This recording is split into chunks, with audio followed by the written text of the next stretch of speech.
Hello friend, welcome to my mini blog. তো আজকে আমার একটা পার্সেল চলে এসেছে, তো চলো পার্সেলটা নিতে যাই, নিয়ে তারপর তোমাদেরকে দেখাচ্ছি। তো গাইস, পার্সেল নিয়ে চলে আসলাম, তো তোমাদের সাথে পার্সেলটা শেয়ার করি। এই দেখো গাইস, আর এই একটা পার্সেলটা খুলি।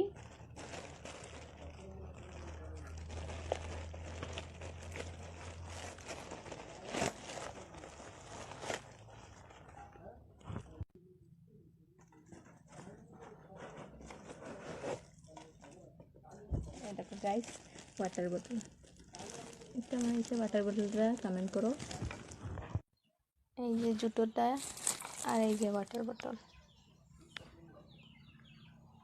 দারুণ সুন্দর এসেছে বোতলটা, এই জুতোটা। তো কেমন লাগলো কমেন্ট করে বলো অবশ্যই। টাটা।